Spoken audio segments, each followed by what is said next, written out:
Geography के बारे में। और इसके बाद फिर साइंस की क्लास में लूँगा। तो आप सभी लोग जो है इस क्लास को जो है अच्छे से पढ़िए, और नोट्स वगैरह अगर बनाना है आपको तो इम्पोर्टेंट फैक्ट्स का नोट भी बनाते हुए चलिएगा। तो चलिए क्लास को स्टार्ट करते हैं बिना किसी डिले के। और आ, एकदम शानदार सेशन है, और इसमें जो है आप लोग जुड़कर जो है हमारे साथ चीज़ों को बेहतर देखते हुए चलिएगा। ठीक है भाई, तो चलिएगा सेशन को स्टार्ट करते हैं बिना किसी डिले के।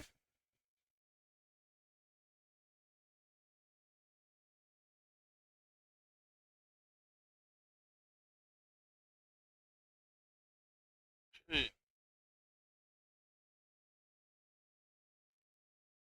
चलेगा।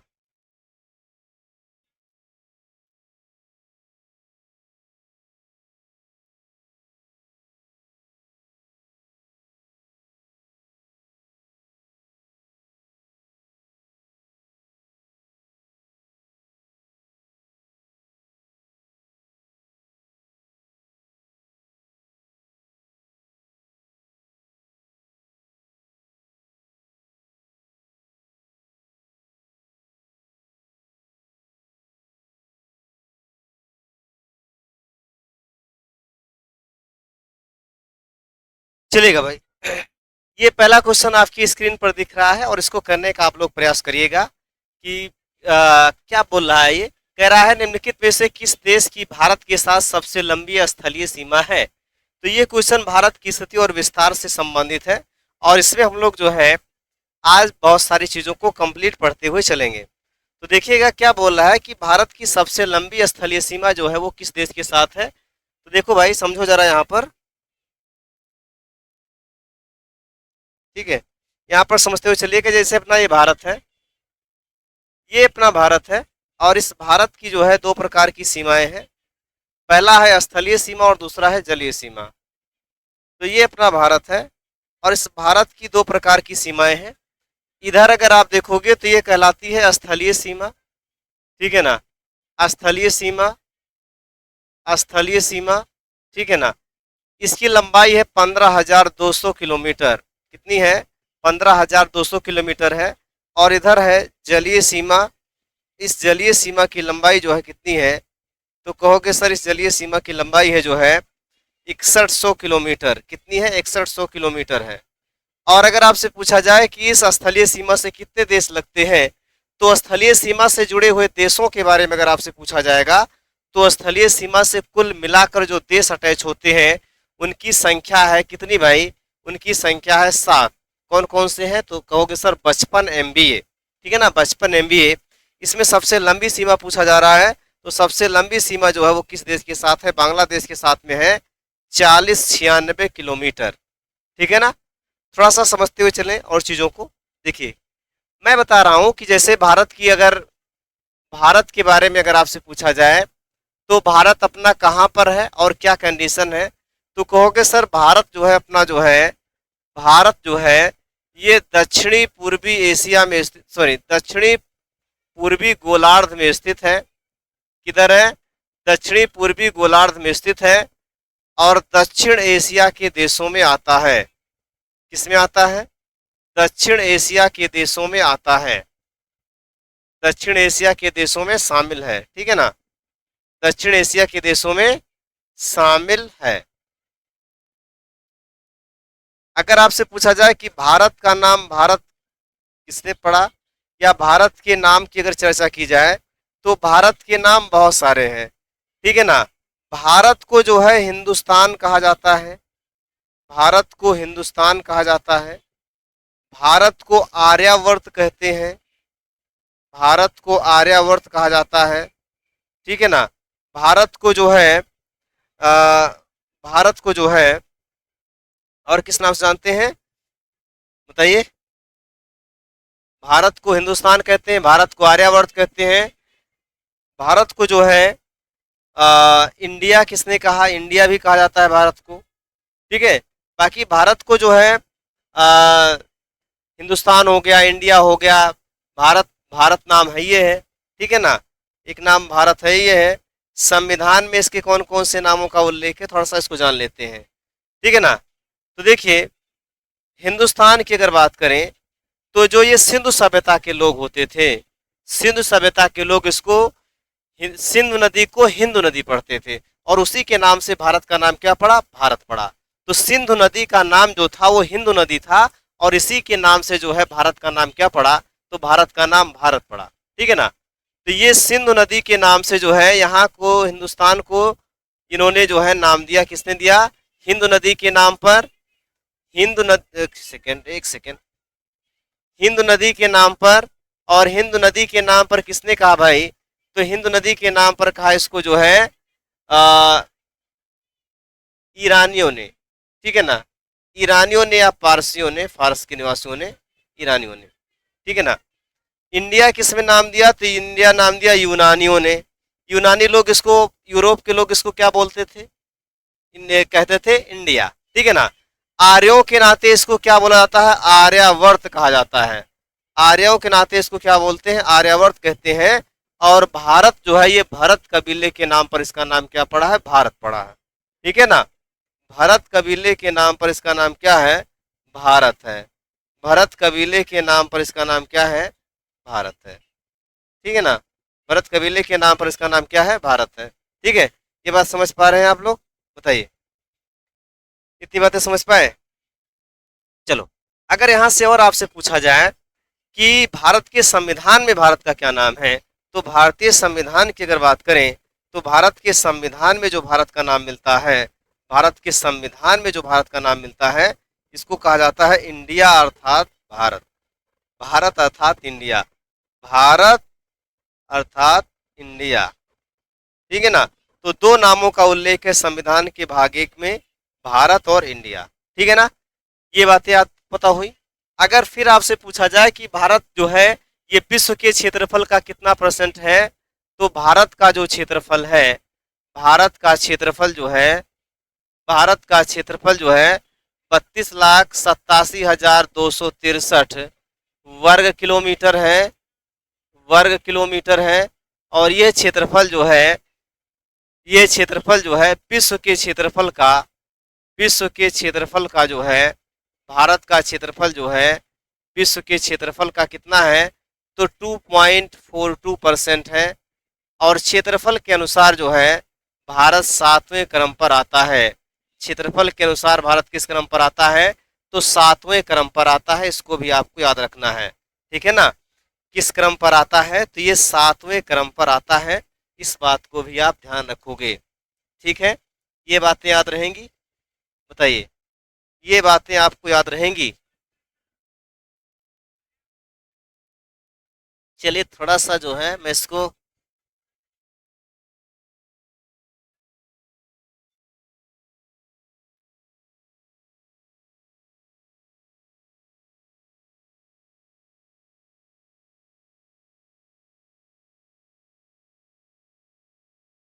चलिए, भारत का नाम जो है, भारत जो है कई लोगों ने दिया। यूनानियों ने इसको इंडिया नाम दिया, ईरानियों या फारसियों ने इसको हिंदुस्तान कहा, आर्यों के नाते इसको आर्यावर्त बोला गया। ठीक है ना। ये सभी नाम भारत के संविधान में अगर आपसे पूछा जाए कौन सा नाम है, तो भारत और इंडिया दो नामों का उल्लेख मिलता है यहाँ पर। ठीक है भाई, आगे बढ़े। चलिए, क्षेत्रफल के अनुसार अगर देखा जाए तो भारत का क्षेत्रफल 32,87,263 वर्ग किलोमीटर है, जो कि जो है पूरे विश्व के क्षेत्रफल का कितना है, तो जो कि पूरे विश्व के क्षेत्रफल का है भाई 2.42%। और क्षेत्रफल के अनुसार जो है भारत किस क्रम पर आता है, तो क्षेत्रफल के अनुसार जो है भारत जो है यह 7वें क्रम पर आता है। इसको भी ध्यान रखना है, किस क्रम पर आता है, तो ये 7वें क्रम पर आता है। इसको भी आपको ध्यान रखना है। ठीक है ना। इसको ऐसे लग जाता तो सही रहता है ना।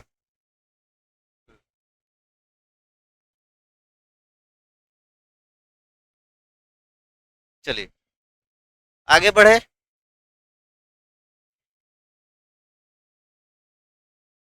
चलिए आगे बढ़ते हैं। अगर आपसे पूछा जाए कि क्षेत्रफल के अनुसार जो है कौन से बड़े देश हैं, तो रूस है, दूसरे नंबर पर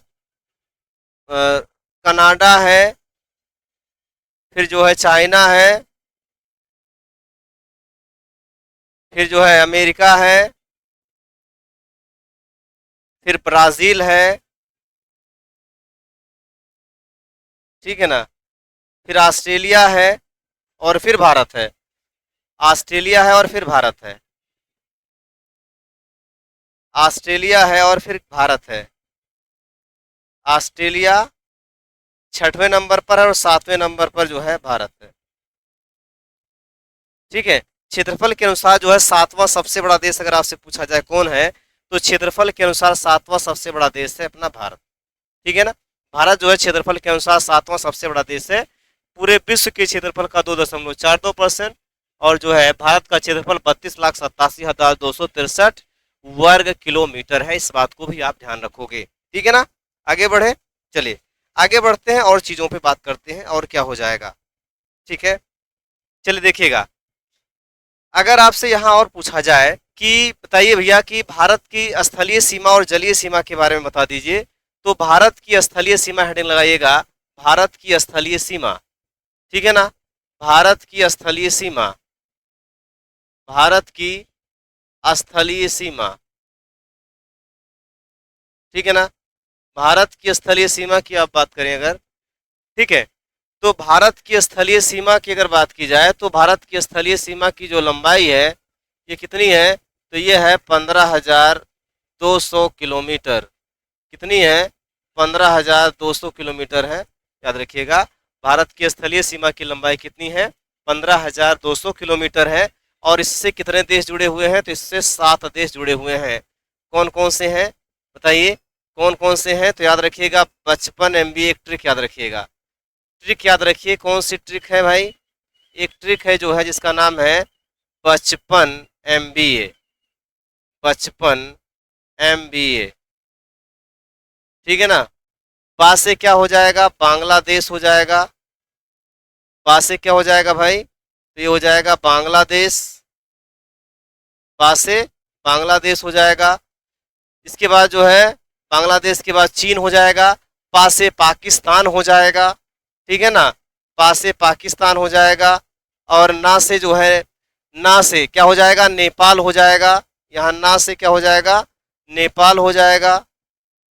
ठीक है, 4 देश ये हो गए, 4 देश ये हो गए भाई, 1 2 3 4। इसके बाद यम से जो है म्यांमार, यम से म्यांमार हो जाएगा। ठीक है, म्यांमार, म्यांमार हो गया। और फिर बी से जो है क्या हो जाएगा भाई, बी से हो जाएगा भूटान, बी से हो जाएगा भूटान। और ए से हो जाएगा अफगानिस्तान, ए से क्या हो जाएगा, अफगानिस्तान हो जाएगा। तो कुल मिलाकर अगर आपसे यहाँ से पूछा जाए तो कितने देश स्थलीय सीमा से जुड़े हुए हैं, तो स्थलीय सीमा से जुड़े हुए हैं 7 देश जुड़े हुए हैं। इस बात को याद रखिएगा। स्थलीय सीमा से कितने देश जुड़े हुए हैं, तो स्थलीय सीमा से 7 देश इसके जुड़े हुए हैं। इसको आपको याद रखना है। ठीक है। अगर आपसे ये पूछे जो है कि 2 देशों के बीच में जो अंतरराष्ट्रीय सीमा रेखाएं हैं उनके बारे में अगर सवाल बनता है तो उसको कैसे करोगे। ठीक है, तो देखिए, अगर आपसे पूछा जाए कि कौन कौन सी अंतरराष्ट्रीय सीमा रेखाएं देशों के बीच में स्थित हैं, तो कुछ ही देशों के साथ स्थित हैं। जैसे भाई, जैसे अगर आपसे पूछा जाए कि जैसे किन किन देशों के साथ हैं, तो इसको जरा ध्यान दीजिए, इसको जरा ध्यान दीजिए कि किन किन देशों के साथ जो है स्थलीय सीमाएं हैं भारत की। ठीक है, तो मैं यहाँ थोड़ा सा उसको छोटा कर देता हूँ ताकि आपको दिखता भी रहे। चलो देखो, तो देखिए भारत की स्थलीय सीमा जैसे भारत और पाकिस्तान के बीच में, भारत और पाकिस्तान के बीच में कौन सी स्थलीय सीमा है, तो भारत और पाकिस्तान के बीच में जो है उसका नाम है रेड क्लिफ। रेड क्लिफ का निर्धारण कब किया गया था, तो ये जो है 1947 में इसका निर्धारण किया गया था। भारत और चाइना के बीच में, भारत और चीन के बीच में कौन सी है, मैकमोहन। मैकमोहन रेखा कहाँ पर है वर्तमान में, अगर आपसे कोई पूछ लेता है तो ये मैकमोहन लाइन जो है ये आपकी अरुणाचल प्रदेश में है। कहाँ पर है, अरुणाचल प्रदेश में है। और 1914 में इसका निर्धारण किया गया है। अगली अगर आपसे पूछे जो है भारत और अफगानिस्तान के बीच में, भारत और अफगानिस्तान के बीच में अगर आपसे कोई पूछता है तो ये रेखा है डूरंड रेखा। कौन सी है, डूरंड रेखा है। और इसका निर्धारण किया गया है 1893 के करीब में, 1893 के करीब में। ठीक है ना, 1893 के करीब में इसका निर्धारण किया गया है। और एक है शून्य रेखा, एक कौन सी है, शून्य रेखा है। शून्य रेखा किसके किसके बीच में है, तो ये शून्य रेखा जो स्थित है ये भारत और बांग्लादेश के बीच में है, इसको याद रखिएगा। भारत और बांग्लादेश के बीच में ये सीमा रेखा स्थित है, इसको भी ध्यान देना है। ठीक है भाई, इतनी बातें याद रहेंगी आपको।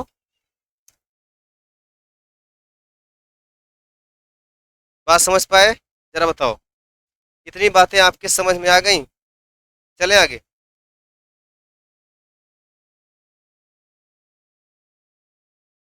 हम्म,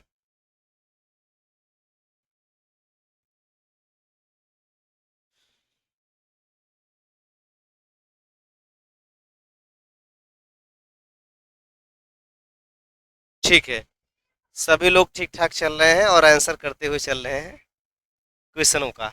ठीक है, चलिए अगला क्वेश्चन देखिएगा। अब इतना क्वेश्चन आपको इसके आधार पर बहुत सारे मिल जाएंगे। भारत की स्थिति और विस्तार के बारे में आज के टॉपिक के क्वेश्चन रखे गए हैं। चलिए अगला क्वेश्चन देखिएगा, कह रहा है कि भारत तथा पाकिस्तान के बीच में जो सीमा निर्धारित की गई है उसका क्या नाम है। लोअर पीसे 2015 और एमपी पीसे 2014 का क्वेश्चन है। डूरंड है, मैकमोहन है, मैनीगॉट है, या जो है रेड क्लिफ है। जवाब करिएगा भाई, जवाब करिएगा, क्या हो जाएगा? ठीक है ना, जवाब करिएगा, इसका जवाब क्या होगा? कल से हम सारी चीज़ों को सेट कर देंगे और आपकी क्लास जो है विधिवत हो रहेगी। ठीक है, चलिएगा जवाब करते हुए चलिए जो है कि भारत और जो है हम्म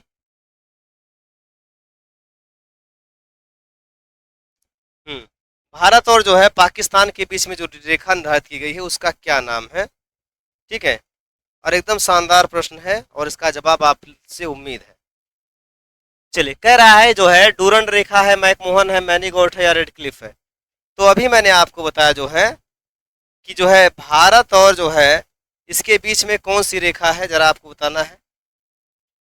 तो बिल्कुल सही जवाब आप लोगों का आ रहा है कि भारत और जो है पाकिस्तान के बीच में जो लाइन डिक्लेयर की गई है उस लाइन का नाम है जो है रेड क्लिफ रेखा। कौन सी है? रेड क्लिफ रेखा है। डूरंड रेखा ये भारत और अफगानिस्तान के बीच में है। भारत और अफगानिस्तान के बीच में इस रेखा को बनाया गया है। कौन सी है? जिसका नाम है डूरंड लाइन। ठीक है ना? हम्म। अगला बताइए जो है मैनीगॉट रेखा किसके किसके बीच में है। मैनीगॉट रेखा किसके बीच में है? बिल्कुल सही। हाँ, बिल्कुल सही है। जर्मनी और फ्रांस के बीच में जिनका जवाब आ रहा है बिल्कुल सही है। जर्मनी और फ्रांस के बीच में है। जर्मनी और फ्रांस के बीच में मैनीगॉट रेखा है। ठीक है ना? और मैकमोहन रेखा ये भारत और चाइना के बीच में है। भारत और चीन के बीच में है, इसको भी याद रखिएगा। ठीक है, तो ये जो है आपसे पूछा जा रहा है उसका सही आंसर क्या हो जाएगा? Red Cliff line. ठीक है, अगला क्वेश्चन क्या बोल रहा भाई? कह रहा है कि डूरन लाइन किसके किसके बीच में है। तो डूरन लाइन जो है ये भारत और अफगानिस्तान के बीच में है। बिल्कुल सही है, भारत के साथ जो है किसके बीच में है? तो भारत और अफगानिस्तान के बीच में, इसको याद रखिएगा। ठीक है ना? भारत और अफगानिस्तान के बीच में, इस कथन को भी आपको याद रखना है। ठीक है, आगे बढ़े अगला क्वेश्चन। चलिए अगला क्वेश्चन क्या बोल रहा है कि भारत के निम्नलिखित राज्यों में से कितने तरफ से अंतर्राष्ट्रीय सीमाएं बांग्लादेश हैं। भारत के निम्नलिखित राज्यों में से किसके तीन तरफ अंतर्राष्ट्रीय सीमाएं बांग्लादेश है। तो ऐसा राज्य कौन सा है जो तीन ओर से बांग्लादेश से घिरा, इधर से भी, इधर से भी, इधर से भी? इसका नाम है त्रिपुरा। इसका क्या नाम है? त्रिपुरा है। बिल्कुल सही जवाब है। ऑप्शन कौन सा हो जाएगा? सी हो जाएगा। बाकी आसाम भी जो है बांग्लादेश को स्पर्श करता है, ये म्यांमार को स्पर्श करता है। ठीक है ना? ये म्यांमार को स्पर्श करता है। पश्चिम बंगाल जो है ये भी जो है बांग्लादेश को स्पर्श करता है। तो ये बांग्लादेश को स्पर्श करने वाले अगर आपसे राज्य पूछा जाए, ठीक है ना, तो बांग्लादेश को जो स्पर्श करते हैं उनकी संख्या जो है, बांग्लादेश को स्पर्श करने वाले राज्य कौन से हैं, तो इसकी ट्रिक आप चाहे याद रखिएगा, एटीएम एमपी याद रखिएगा। ठीक है ना? असम है, कौन सा हो जाएगा? असम हो जाएगा। त्रिपुरा हो जाएगा भाई, असम है, त्रिपुरा है। और ये कौन सा है? मेघालय है। असम है, त्रिपुरा है, मेघालय है। और इसके अलावा मिजोरम है, मिजोरम है, और ये हो जाएगा पश्चिम बंगाल है। ठीक है ना? तो ये वो राज्य हैं जिनकी सीमा किससे जुड़ती है? तो ये जुड़ती है किससे भाई? बांग्लादेश से। ठीक है, चलिए आगे बढ़िएगा और इसका जवाब करिएगा। कह रहा है जो है कौन सा महत्वपूर्ण अक्षांश भारत को दो लगभग बराबर भागों में बांटता है। कौन सा ऐसा अक्षांश है जो भारत को लगभग दो बराबर भागों में बांटता है, इसका जवाब करिए भाई। सभी लोग जवाब करिए, फटाफट जवाब करिए, है ना। ऐसा कौन सा अक्षांश है जो भारत को जो है दो बराबर भागों में बांटता है, जवाब करना है। ठीक है, जवाब करिए। पहला कौन सा है?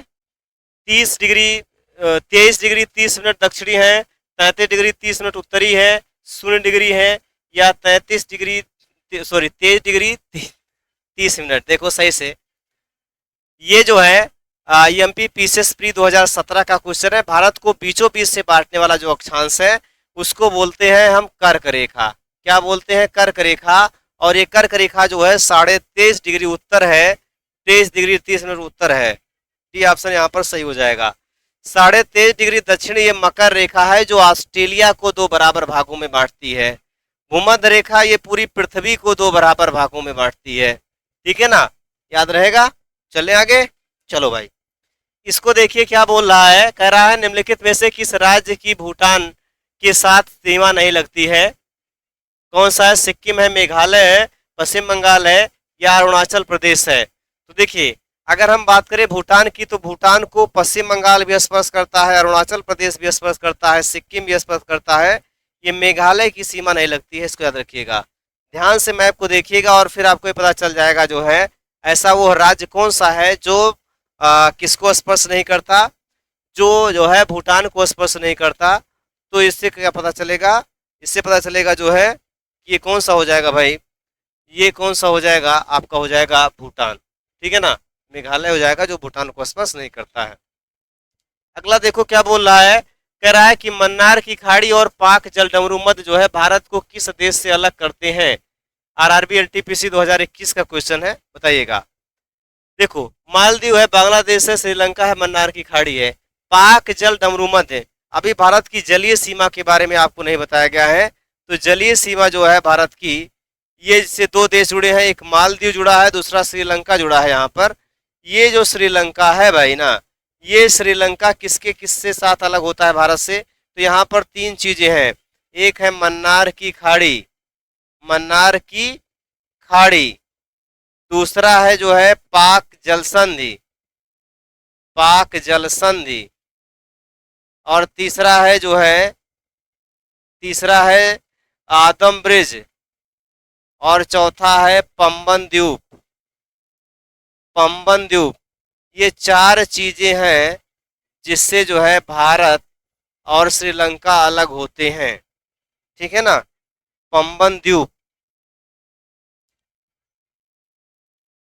आदम ब्रिज और पंबन द्वीप। आदम ब्रिज और कौन सा है? पंबन द्वीप है। ये चार चीजें हैं जो भारत और इसको अलग करती हैं, याद रखिएगा। ठीक है ना, मन्नार की खाड़ी, पाक जलसन, आदम ब्रिज और पंबन द्वीप, ये चार चीजें हैं जो भारत और श्रीलंका को अलग करती हैं। तो इसमें कौन सा हो जाएगा? इसमें हो जाएगा भाई पाक जलसन। किसको अलग कर रहा है? तो ये भारत और श्रीलंका को अलग कर रहा है। ठीक है ना। यहाँ अगर आपसे पूछे मालदीव कैसे अलग होता है, ये कौन सा देश है? मालदीव है। तो ये मालदीव जो है ना, ये अलग होता है 8 डिग्री चैनल से। 8 डिग्री चैनल से ये अलग होता है लक्षद्वीप से। ठीक है ना, मिनिकाय से अलग होता है। मिनिकाय किसका हिस्सा है? भारत का। चलिए अगला बताइएगा जो है केप कमोरिन क्या है भाई। तो देखो, अगर आपसे पूछा जाए कि भारत का सबसे उत्तरी बिंदु कौन सा है, ठीक है ना, तो सबसे उत्तरी बिंदु जो भारत का है इसका नाम है इंदिरा काल। क्या नाम इसका है? इसका नाम है इंदिरा काल। कहाँ पर है? तो लद्दाख में है। इंदिरा काल कहाँ पर है? तो इंदिरा काल है लद्दाख में। ठीक है ना। सबसे दक्षिणी बिंदु मुख्य भूमि पर जो है, मुख्य भूमि पर अगर आपसे पूछे तो मुख्य भूमि पर कौन सा है भाई? तो मुख्य भूमि पर है जो है केप कमोरिन। कौन सा है? केप कमोरिन, जिसको हम जानते हैं कन्याकुमारी के नाम से, जिसको हम कन्याकुमारी के नाम से जानते हैं। अगर आपसे पूछे भारत का दक्षिणतम बिंदु, तो ये अंडमान निकोबार में स्थित है। और इसका नाम क्या है? इंदिरा पॉइंट। इंदिरा पॉइंट। देखो दो बातें हैं। अगर मुख्य भूमि पर दक्षिणी बिंदु पूछता है, मुख्य भूमि पर दक्षिणी बिंदु कौन सा हो जाएगा? तो मुख्य भूमि पर दक्षिणी बिंदु हो जाएगा केप कमोरिन। और अगर आपसे पूछे जो है भारत का दक्षिणतम बिंदु कौन सा है, तो ये है इंदिरा पॉइंट। इससे दक्षिणी कोई हिस्सा भारत का नहीं है। ये है बात यहाँ पर, ठीक है ना। और भारत का अगर पूर्वी पॉइंट पूछा जाए तो ये है किबिथु। कहाँ पर है ये किबिथु? तो ये अरुणाचल प्रदेश में है। और अगर पश्चिमी बिंदु पूछा जाए तो ये गौर माता गुजरात में है। गौर माता कहाँ पर है? तो ये है गुजरात में, ठीक है ना। ये कहाँ पर है? गुजरात में है। और ये कहाँ पर है? तो ये अरुणाचल प्रदेश में है, इसको याद रखिएगा। कहाँ पर है? अरुणाचल प्रदेश में है, इसको आप याद रखिएगा। ठीक है भाई, ये बात क्लियर हुई? बताओ आगे बढ़े। बताइए, इतनी चीज़ें क्लियर हो रही हैं आप लोगों को? सारी चीज़ें बेहतर चल रही हैं? बताइए, सारी चीज़ें एकदम परफेक्ट चल रही हैं? इतनी चीज़ें आप समझ पा रहे हैं हमारी?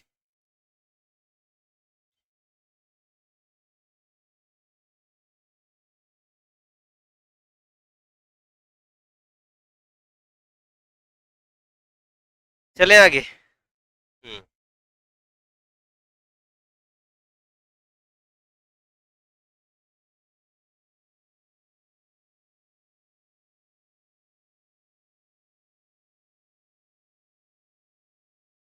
चलो आगे बढ़ते हैं और अगले प्रश्न पे चर्चा करते हैं। अगला प्रश्न क्या बोल रहा है?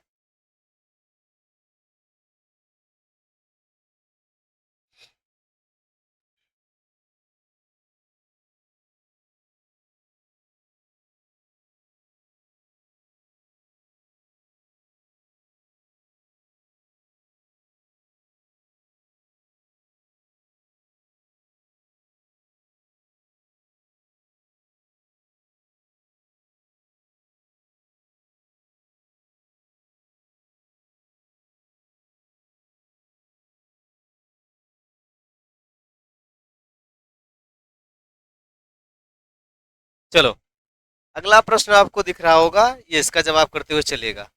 अगला प्रश्न ये है, आपकी स्क्रीन पर दिख रहा है और इसका जवाब आप लोग करते हुए चलिएगा। ठीक है ना।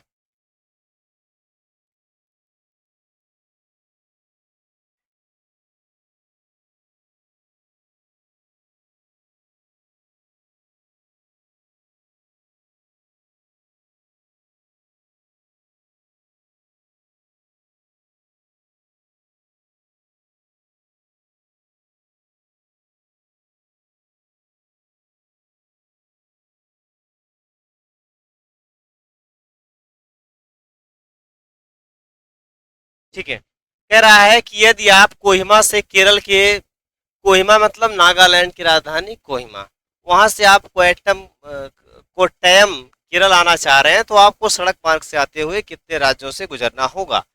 ठीक है, तो देखो भाई, इधर आप चले नागालैंड से, नागालैंड से इधर चिकन नेक होते हुए जो है, जैसे भारत का अगर मैप आप देखोगे तभी आप समझ पाओगे इन चीज़ों को।